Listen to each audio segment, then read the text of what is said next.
I want to give you one of the advice I gave to my friend. I'm the one that built his duplex. So when I when I saw the drawing, so when he brought the design, guy, this is your first project.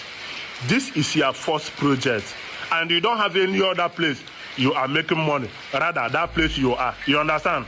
And you are hustling. You are in the street. It's only your family that is here. Guy, make this thing the same shape, everything. Make it flat. Lift up and let the tenant lift down, so that they will be paying you. You will be making money with it. You understand? Now you are seeing this thing as an asset. A time will come when it will become a liability for you. You understand? Because that place you are, you can't predict. This is advice I gave to him. He said, no, engineer, I want it to be like this. Let it be only for my family. We started the project. You understand? At the end, everything is complete.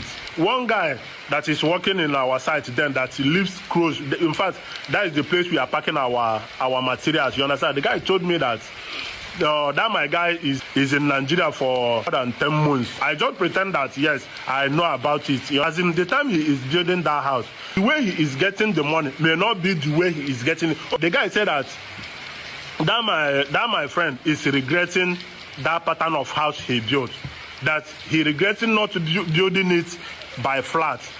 And that the same guy told me that I remember when you advised him to make it flat. You understand, with the same pattern. He said that he is now regretting it because that house now may be a liability to him. And because that place now is already developed for more than 4 years now. You understand? People are now building houses around them. They will be making money from their house. That house will not be a liability. Because when you are still youth, your blood is pumping, you think that the way it is today is the way it will be tomorrow. So, okay, so right here, I do not subscribe to this kind of thinking. Somebody has worked hard in life and has been able to make 200 million naira, 180, they're about to build a particular house for himself and his family. And then you are now trying to cage the person's mentality to believe that, this particular house that you built, you cannot ever build another one. This particular house that you built, what you need to do now is you need to make sure you stay at the top floor and then you rent out the ground floor. Now, he said something there. He said people have started moving into the area. The place has started developing. So that means that it's not like a prime location. So definitely the rents, whatever is going to rent that ground floor for, will not be more than 2 million naira, maybe 1.5 million naira. So someone that was able to make as much as 200 million naira to build a house, you are telling him to have that mentality that he is going to need 1.5 million naira to survive within the nearest in the nearest future. I think that is like we're trying to preach against this kind of mentality, this kind of backward thinking. I mean, let's think about it this way. Otedola, Dangote, the first house they built, they had it in mind that, oh man, look, let me build a block of flats, I'll stay upstairs and somebody will stay downstairs, so that just in case I don't have money again, I will be able to depend on the 1.5 million naira that the tenants downstairs will be paying. If you have that kind of mentality, that is where you are going to find yourself. The universe will move you towards that direction of having no choice eventually but to depend on that 1.5 million. If you are doing something that is paying you, it paid you enough to gather 200 million to build, you are now afraid that you will not have money again to the extent that you will be depending on 1.5 million naira. No. I don't subscribe to that.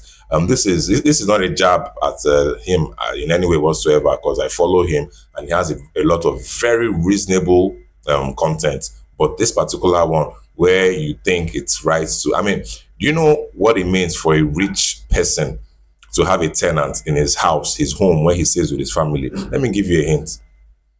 1:30, 2 o'clock, you will hear the gates, boom, bag, somebody's opening the gate. What's going on? Now you're lying down on your bed, but you need to stand up and check, because you don't know if somebody is coming to rob your house, if it's your neighbor. You have to get up and check for every single time you hear something like that in your house, because you know you're living with somebody else. I mean, it doesn't just for rich people, like genuinely rich people, it won't work. It won't work. I mean, he could go in your neighbor can go in like that and they won't lock the gate. You, as the landlord, you're the one that will come down and lock that gate because you know what's at stake. So, if you have enough money to build a personal duplex for yourself and your family, and you believe your source of income is not like you won the lottery. If you won the lottery, I can understand. Yes, that's a one-time thing. But you are doing a business that made you have enough to build a property. Do not be afraid. That mentality is what locks us up, especially in Nigeria. That mentality that, where will I see another one? What if another one doesn't? If you have that mentality that, what if another one doesn't come? Another one will not come. Believe you me.